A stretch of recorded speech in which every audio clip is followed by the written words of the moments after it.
Hello दोस्तों, कैसे हो आप सब। उम्मीद करता हूँ आप सब ठीक होंगे। तो आज हम लोग बात करेंगे ईपीएफओ और ईपीएस 95 की लेटेस्ट न्यूज़ क्या है। जनवरी 2026 में ईपीएफओ और ईपीएस 95 से जुड़ी कई महत्वपूर्ण अपडेट सामने आई है। लाखों पेंशनर के लिए ये खबर काफ़ी अहम है, खासकर न्यूनतम पेंशन बढ़ोतरी और अन्य सुविधाओं को लेकर। तो आइए हम इसे विस्तार से जानते हैं और आसान भाषा में समझते हैं लेटेस्ट स्थिति क्या है। आपको बता दें कि सुप्रीम कोर्ट का बड़ा निर्देश ये है, वे सीलिंग रिवीजन पर फैसला 4 महीने में। जनवरी 2026 की शुरुआत में सुप्रीम कोर्ट ने केंद्र सरकार और ईपीएफओ के सख्त निर्देश दिए हैं कि ईपीएफ स्कीम के वेज सीलिंग फिलहाल जो 15,000 प्रति माह को रिवाइज करने पर 4 महीने के अंदर फैसला ले। यह सीलिंग पिछले 11 सालों से नहीं बदली है, जिसकी वजह से कई वर्कर्स को स्कीम के फायदे नहीं मिल पा रहे हैं। कोर्ट ने पीआईएल पर सुनवाई के दौरान कहा कि समय पर रिवीजन न होने से स्कीम में एक्सक्लूसिव हो गई है। अगर वेज सीलिंग बढ़ती है तो ज़्यादा सैलरी वाले कर्मचारियों को पीएफ और पेंशन कंट्रीब्यूशन बढ़ेगा और फ्यूचर में पेंशन भी ज़्यादा मिलेगा। अब हम लोग बात करेंगे न्यूनतम पेंशन बढ़ोतरी की क्या लेटेस्ट अपडेट है, इसके बारे में हम लोग बात करेंगे। आपको बता दें कि न्यूनतम पेंशन बढ़ोतरी की चर्चा बहुत तेज है। 1,000 से लेकर 5,000 तक प्रस्ताव है। ईपीएस 95 के तहत न्यूनतम पेंशन की अभी सिर्फ 1,000 प्रति माह, जो 2014 से अपरिवर्तित है, जो अभी तक बदला नहीं है। लेकिन जनवरी 2026 में इसकी बढ़ोतरी की खबरें जोर पकड़ रही है।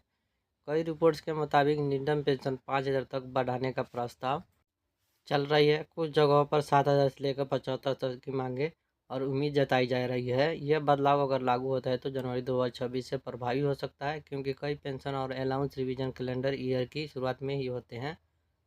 पेंशनर यूनियंस और लेबर ऑर्गेनाइज लंबे समय से महंगाई, मेडिकल खर्चा और लिविंग कॉस्ट को देखते हुए इसकी मांग कर रहे हैं। खासकर सीनियर सिटीजन और विधवा डिसेबल्ड पेंशनर को फायदा होगा। एक और अन्य महत्वपूर्ण ईपीएफओ अपडेट 2026 की है कि ट्रांसजेंडर आइडेंटिटी कार्ड अब नाम चेंज अपडेट के लिए वैलिड डॉक्यूमेंट माना जाएगा। एटीएम से पीएफ विड्रॉल की सुविधा जनवरी 2026 से शुरू होने की संभावना है। जो पिछले रिपोर्ट के अनुसार हायर पेंशनर के 99% से ज़्यादा एप्लीकेशन प्रोसेस हो चुके हैं, लेकिन कई पेंशनर्स अभी भी एरियर का इंतजार कर रहे हैं। ईपीएस 95 पेंशनर के लिए सलाह है, अपना ईपीएफओ पासबुक और बैंक डिटेल्स चेक करते रहें। जीवन प्रमाण पत्र समय पर सबमिट करें और अफवाहों से बचें। सिर्फ आधिकारिक ईपीएफओ साइट या उमंग ऐप से सरकारी नोटिफिकेशन पर भरोसा करें। ईपीएस 95 पेंशनर के लिए 2026 एक उम्मीद भरा साल लग रहा है। न्यूनतम पेंशन बढ़ोतरी तो लाखों परिवारों की आर्थिक स्थिति मजबूत होगी। और महंगाई के ज़माना में 1,000 रुपया में क्या होने वाला है। 1,000 रुपये में किसका घर चलेगा।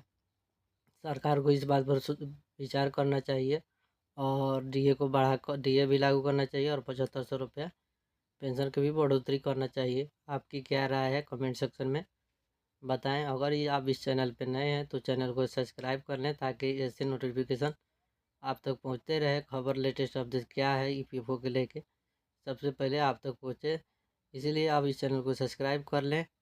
उम्मीद करता हूँ आप सबको वीडियो पसंद आई होगी। Thank you. जय हिंद।